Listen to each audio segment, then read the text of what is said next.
بسم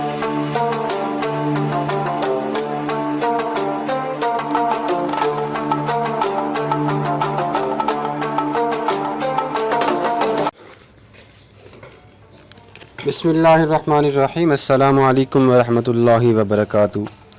جی ویورز، کیا حال چال ہے؟ امید کرتے ہیں کہ آپ سب اللہ تعالیٰ کے فضل و کرم سے ٹھیک ٹھاک ہوں گے اور خوش ہوں گے۔ آج ایک نئی ویڈیو لے کر آپ کی خدمت میں حاضر ہوئے ہیں۔ آج کی ویڈیو کا ہمارا ٹاپک ہے شہاب الدین محمد شاہ جہاں۔ جی ہاں ویورز، اس سے پہلے ہم نے بات کی تھی نور الدین محمد جہانگیر کے بارے میں۔ میرے پیارے ناظرین، آج ہم بات کریں گے شہاب الدین محمد شاہ جہاں کے بارے میں، لیکن اس سے پہلے ویڈیو شروع کرنے سے پہلے آپ لوگوں سے ایک چھوٹی سی ریکویسٹ ہے کہ ہمارے چینل کو ضرور سبسکرائب کر لیں اور بیل آئیکن کو بھی پریس کر لیں۔ شہاب الدین محمد شاہ جہاں 1628 سے لے کر 1658 تک ابتدائی حالات زندگی۔ 1627 عیسوی میں جہانگیر کا جب انتقال ہوا، جنوری 1628 میں جہانگیر کا بیٹا شاہ جہاں بادشاہ بنا۔ شاہ جہاں کا اصل نام خرم تھا۔ تخت نشین ہونے کے بعد اس نے شہاب الدین محمد شاہ جہاں کا لقب اختیار کیا۔ شہزادہ خرم کی ولادت 1592 عیسوی میں لاہور میں ہوئی۔ اکبر کی بیوی رقیہ سلطانہ نے اسے گود لے لیا۔ خرم کی تعلیم و تربیت کی طرف خصوصی توجہ دی گئی۔ بہت سے عالم اور فاضل لوگوں کو اسے تعلیم دینے پر مامور کیا گیا۔ خرم نے جلد ہی مروجہ تعلیم سے فراغت حاصل کر لی اور فن سپہ گری سیکھنے کی طرف توجہ دی۔ اس سلسلے میں اس نے شمشیر زنی، تیر اندازی، نیزہ بازی، شہ سواری اور بندوق چلانے کے فن بھی سیکھے۔ نوجوانی میں ہی اس کی غیر معمولی صلاحیتوں کی شہرت ہو گئی تھی۔ 1610 میں خرم کی پہلی شادی ہوئی اور 1612 میں اس کی دوسری شادی ارجمند بانو سے ہوئی، جس کے بعد اسے ممتاز محل کا خطاب ملا۔ انہی دنوں اسے ولی عہد کے لیے مخصوص جاگیر ملی۔ شہزادہ خرم نے جہانگیر کے عہد میں نہایت اہم نوعیت کی مہمات سر کی تھی۔ ان میں میواڑ کے راجہ کو اطاعت پر مجبور کرنا اور دکن میں احمد نگر کے حاکم کو مغل دشمنی سے باز رکھنا شامل ہیں۔ جہانگیر بھی شہزادہ خرم کی صلاحیتوں کا معترف تھا اور ہر لحاظ سے اس کی حوصلہ افزائی کیا کرتا تھا۔ شیخ کی بیوی کا نام ارجمند بانو تھا، جس سے شاہ جہاں کا دور حکومت مغلیہ دور کا سنہری زمانہ کہلاتا ہے۔ شاہ جہاں کا دور حکومت مغلیہ دور کا سنہری زمانہ کہلاتا ہے کیونکہ اسے ایک وسیع اور خوشحال ریاست ورثے میں ملی تھی۔ ریاست میں ہر طرف امن و امان تھا۔ شاہ جہاں ایک پڑھا لکھا اور سلجھا ہوا انسان تھا، وہ ایک فرض شناس اور جفاکش حکمران بھی تھا۔ وہ اعلیٰ انتظام سلطنت، نظم و نسق اور عدل و انصاف کے لحاظ سے دوسرے بہت سارے حکمرانوں سے بہتر تھا۔ شاہ جہاں کے دور حکومت میں صنعت و حرفت، تجارت، فن تعمیر اور علم و ادب میں بہت ترقی ہوئی۔ شاہ جہاں نے دربار میں غیر اسلامی رسومات اور سجدہ تعظیموں کو ختم کر دیا۔ اس نے قمری سن رائج کیا۔ اس نے اپنے دربار میں اسلامی تقریبات بڑے اہتمام سے منانے کا اہتمام بھی جاری رکھا۔ اب ہم بات کرتے ہیں کہ شاہ جہاں کے دور کی ثقافت اور فن تعمیر میں کون کون سی تبدیلیاں تھیں۔ نمبر 1، شاہ جہاں کا عہد حکومت مغلیہ دور کی ثقافت اور فن تعمیر کے عروج کا زمانہ تھا۔ اس نے آگرہ میں اپنی چہیتی بیوی ممتاز محل کی قبر پر تاج محل تعمیر کروایا، جس کا شمار دنیا کے 7 بڑے عجائبات میں سے ہوتا ہے۔ یہ تمام عمارت سفید رنگ سنگ مرمر سے تیار کی گئی ہے۔ تاج محل کا گنبد بہت ہی خوبصورت ہے۔ دریا جمنا کا پانی تاج محل کو چھو کر گزرتا ہے۔ مقبرے کے ارد گرد بڑا خوشنما باغ ہے۔ یہ ایک ایسی عمارت ہے جسے بار بار دیکھنے کو دل کرتا ہے۔ دہلی کا لال قلعہ بھی شاہ جہاں نے تعمیر کروایا۔ اس کے اندر رنگ محل کی عمارت، دیوان خاص اور دیوان عام قابل دید ہیں، جن میں سرخ سنگ مرمر استعمال کیا گیا ہے۔ شاہ جہاں نے دہلی میں بھی جامع مسجد بھی تعمیر کرائی۔ شاہ جہاں نے لاہور میں شالامار باغ تعمیر کرایا، جس کا شمار دنیا کے خوبصورت ترین باغوں میں ہوتا ہے۔ باغ کے اندر نہریں اور فوارے رواں دواں ہیں۔ لاہور میں اسی عہد میں جہانگیر کا مقبرہ بھی تیار ہوا۔ اس کے کونوں پر 4 مینار بھی نصب ہیں۔ مقبرے کے اندر خوبصورت باغات بھی موجود ہیں۔ बड़े अजायबात में होता है। मकबरा जहांगीर के करीब ही इसके वजीर और मलका नूर जहां के भाई आसिफ जहां का मकबरा भी है। इसका गुंबद बलब नुमा है। नूर जहां का मकबरा भी शाहदरा लाहौर में वाक़ है। ये बड़ी हवादार इमारत है। शाहजहां के अहद में लाहौर के किला में शीश महल तामीर हुआ। इसमें शीशे इस तरीके से लगाए गए कि देखने से ताल्लुक रखते हैं। शीश महल के करीब ही 9 लखा 12 दरी की इमारत भी है। इस इमारत में संगे मरमर को खोद कर उसमें रंग बिरंगे कीमती पत्थर जड़कर फूल और पत्तियां बनाई गई हैं। लाहौर में इसी ज़माने में एक मस्जिद वजीर खां भी तामीर कराई गई, जिस पर बेहतरीन पिचीकारी के नमूने मौजूद हैं। इस मस्जिद के मीनार अपनी वज़ाक़ता के लिहाज से मुनफरिद हैं। इस इमारत पर ईरान के फ़न तामीर का असर नुमाया नजर आता है। इस मुहिम की निगरानी शाहजहां के बेटे शाहजहां ने ठट्ठा में एक खूबसूरत मस्जिद तामीर करवाई, जिसके अंदरूनी गुम्बद पर सब्ज रंग के हाशिए बहुत खूबसूरती से बनाए गए हैं। शाहजहां की बेटी जहां आरा बेगम ने आगरा में जामे मस्जिद तामीर करवाई। इसके ऊपर 3 गुम्बद बने हुए हैं। शाहजहां की वस्त एशियाई पॉलिसी। वस्त एशिया का इलाका मुगलिया सल्तनत के बानी बाबर का वतन था। समरकंद और बुखारा जैसे इल्मी मराकज़ इसी इलाके में आते थे। चूँकि मुगल हुक्मरानों के जद्द अमजद की निस्बत इस इलाके से थी, इसलिए यहाँ तसल्लुत कायम रखने की ख्वाहिश अक्सर मुगल हुक्मरानों के दिल में उठती थी। और फिर ये इलाका तिजारती नुक्ता नज़र से भी एक अहम तिजारती रास्ते पर वाक़ था। बाबर ने 3 बार समरकंद को फतह किया, मगर अपनी फतह बरकरार न रख सका। उसके जानशीन हिंदुस्तान में अपनी हुकूमती मसाइल को हल करने में उलझे रहे। शाहजहां के पास दौलत की बहुत ज़्यादा दौलत की रेल पेल थी और मुल्क में अमन व अमान की सूरत हाल भी बेहतर थी। उसके दिल में वस्त एशिया पर हुकूमत कायम करने की ख्वाहिश पैदा हुई। 1645 ईस्वी में वस्त एशिया में नज़र मोहम्मद की हुकूमत थी। इसकी हुकूमत अवाम में गैर मकबूल थी, जिसके खिलाफ बगावत पैदा हो गई थी और फौज और अवाम ने उसके बेटे अब्दुल अजीज को तख्त पर बिठा दिया। नज़र मोहम्मद ने शाहजहां से मदद तलब की। शाहजहां को अपनी देरीना ख्वाहिश पूरी करने और वस्त एशिया में सियासी मुदाखलत का मौका मिल गया। शाहजहां ने नज़र मोहम्मद शाह का इशारा पाते हुए एक कसीर फौज बलख और बदख्शां की तरफ रवाना कर दी। नज़र मोहम्मद शाह शाहजहां के अज़ाइम को जल्द ही समझ गया। वो फौरन ईरान की तरफ फरार हो गया और मुगलों ने बलख और बदख्शां पर कब्जा कर लिया। सर्द मौसम शुरू होते ही मुगल फौज ने वापसी का इरादा किया। वाज़ेह रहे कि वस्त एशिया में सर्दी की शिद्दत हिंदुस्तानी बाशिंदों की बर्दाश्त से बाहर थी। शहजादा मुराद इस मुहिम का सरबराह था। उसने इजाज़त का इंतज़ार किए बगैर वापसी की तैयारी शुरू कर दी। इस तरह एक बड़ा मफ्तूहा इलाका मुगलों के कब्जे से निकल गया। 1647 ईस्वी में शाहजहां ने शहजादा आलमगीर ने अपने तीनों भाइयों को कत्ल करने और इसके बाद अपने बाप को किला ग्वालियर औरंगजेब को बलख की तस्खीर के लिए रवाना किया और इस मुहिम की निगरानी की खातिर खुद भी काबिल पहुंच गया। काफ़ी दुश्वारी के बाद औरंगजेब ने बलख फतह कर लिया। वस्त एशिया के हुक्मरान अब्दुल अजीज ने मुकाबला किया, मगर शिकस्त खाकर सुलह पर मजबूर हो गया।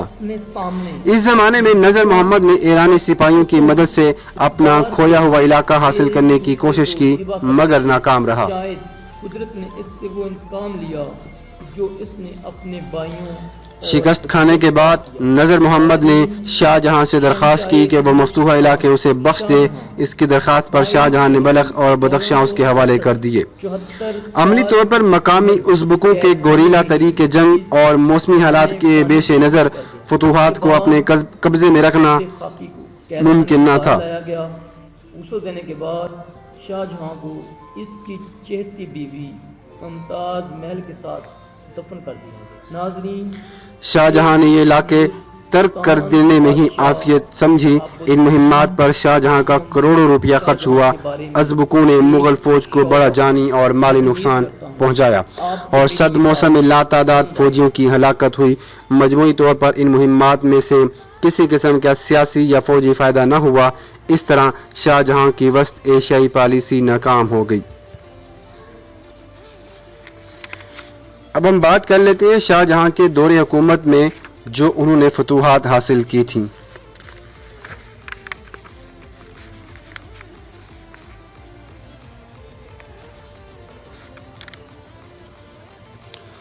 नंबर 1, पुर्तगीजियों से मार्का।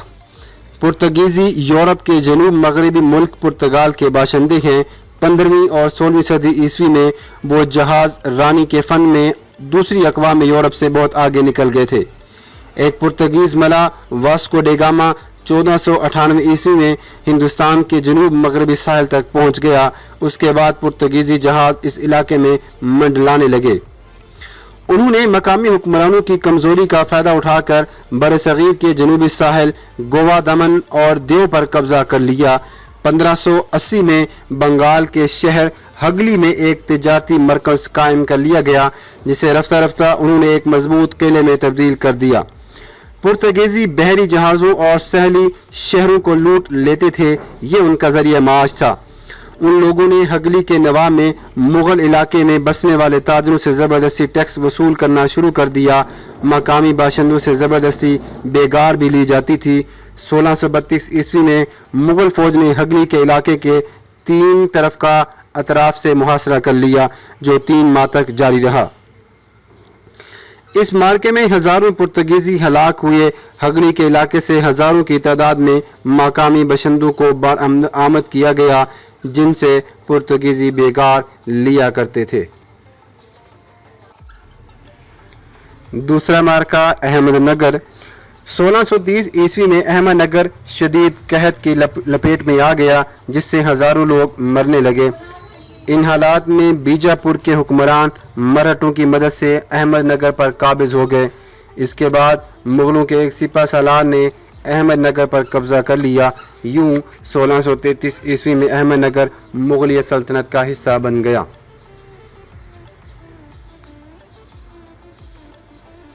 नंबर 3, गोलकंडा और बीजापुर। शाहजहां ने गोलकंडा और बीजापुर के हुक्मरानों को इताअत की दावत दी। गोलकंडा के हुक्मरान ने इताअत कबूल कर ली और सालाना खिराज देने का वादा कर लिया। बीजापुर के हुक्मरान ने शाहजहां की इताअत से साफ इनकार कर दिया। इस पर शाहजहां ने 3 अतराफ से बीजापुर पर हमला किया। बीजापुर के हुक्मरान ने सुलह की दरख्वास्त की पेशकश की। शाहजहां ने सालाना खिराज की अदायगी और मरहटों से लाताल्लुक़ रहने का वादा करने के बाद सुलह कर ली। शाहजहां के बेटों में तख्त नशीनी के लिए बहुत सारी जंगें हुई थीं, उनको हम तफसीलन जिक्र करते हैं। सितंबर 1657 में शाहजहां की अलालत का आगाज़ हुआ। इलाज मुआलजे के बावजूद उसकी सेहत रोज़ बरोज़ गिरने लगी। ये अफवाह फैल गई कि बादशाह का इंतकाल हो गया। उस वक्त शाहजहां के 4 बेटे ज़िंदा थे, जिनके दरमियान तख्त नशीनी की जंग शुरू हो गई। मुग़लों में उसूल जानशीनी के ज़िम्मे में उमूमन यही समझा जाता था कि बादशाह का सबसे बड़ा बेटा वली अहद होगा, ताहम ऐसा करना हतमी भी न था। दारुश्शिकवा। शाहजहां ने अपनी ज़िंदगी में ही दारुश्शिकवा को अपना वली अहद मुकर्रर कर दिया था। ये इंतज़ामी सलाहियत और अस्करी काबिलियत से बेबहरा था। शुजा। शाहजहां का दूसरा बेटा शुजा था। ये बंगाल का गवर्नर था। अपनी शख्सियत के एतबार से तसाहुल पसंदी और इंतज़ामी सलाहियतों से आरी था। औरंगज़ेब। शाहजहां का तीसरा बेटा औरंगज़ेब था। ये मिजाज और समझबूझ के एतबार से काफ़ी बेहतर शख्स था। इसमें मुस्तकिल मिजाजी, तदब्बर और समझदारी जैसे औसाफ मौजूद थे। इसने दक्कन में नायब की हैसियत से अपनी इंतज़ामी सलाहियतों का अच्छा मुजाहरा किया था। शाहजहां ने इसे दक्कन का गवर्नर मुकर्रर कर दिया था। नंबर 4, मुराद। शाहजहां का चौथा बेटा मुराद भी सियासी और इंतज़ामी तौर पर बेहतर शख्स न था। वो बहुत जल्दबाज था। शाहजहां ने इसे गुजरात का गवर्नर मुकर्रर किया था। शाहजहां की अदालत के ज़माने में दारुश्शिकवा दरबार में मौजूद था। उसने अपने इक़्तिदार की राह में मुतवक्के ख़तरात का सद्देबाब करने के लिए ज़रूरी इक़दामात करने शुरू कर दिए। दारुशिकवा ने आगरा से बाहर जाने वाले रास्तों पर पहरेदार बिठा दिए। दारुशिकवा की इन हरकत से उसके भाई सख्त परेशान हो गए और उन्होंने भी हुसूल तख्त के लिए पेशकदमी की तैयारियां करना शुरू कर दी थीं। सबसे पहले मुराद ने गुजरात में अपने बादशाह होने का ऐलान किया। उसने सूरत को दारुल हुकूमत करार देकर वहां अपने नाम के सिक्के जारी किए और उसके नाम का खुतबा भी पढ़ाया जाने लगा। शुजा ने बंगाल में अपनी बादशाहत का ऐलान करके ताजपोशी की रस्म अदा की और एक बड़ा लश्कर लेकर आगरा की तरफ कूच कर गया। जबकि औरंगज़ेब उन दिनों दक्कन में मौजूद था, उसने फौरी कार्रवाई करने की बजाय अपनी ताकत को मज़ीद मजबूत बनाने पर भरपूर तवज्जो दी। उसने मुराद को भी पैगाम भिजवाया कि वो जल्दबाजी से काम ना ले। दोनों भाइयों ने आपस में तय किया कि वो दोनों मिलकर दारा शिकवा का मुकाबला करेंगे। कामयाबी की सूरत में मुराद को माल गनीमत का 1/3 हिस्सा और पंजाब, काबिल, कश्मीर और सिंध की हुकूमत मिलेगी। बाकी इलाकों पर औरंगज़ेब का कब्ज़ा और उसका हक होगा। भाइयों के दरमियान मार्कों की जो तफसील हम आपको यहाँ पर वो भी बताते चलते हैं। वीडियो ज़्यादा बड़ी होने वाली है, इसलिए वीडियो को अंत तक देखिएगा। लेकिन इस वीडियो में आपको बहुत सारी मालूमात शाहजहाँ, उसके बेटों के बारे में, शाहजहाँ के दौर हुकूमत के बारे में ज़रूर मिलेंगी। पहला मार्का शुजा और दारा शिकवा का मुकाबला। शुजा अपना लश्कर लेकर आगरा की जानिब रवाना हुआ और बिला मुज़ामत बनारस पहुंच गया। दारा शिकवा ने उसके मुकाबले के लिए अपने बड़े बेटे को भेजा। फरवरी 1658 ईस्वी में बनारस के करीब ये मार्का हुआ। शुजा को शिकस्त हुई और वो बंगाल की तरफ भाग गया।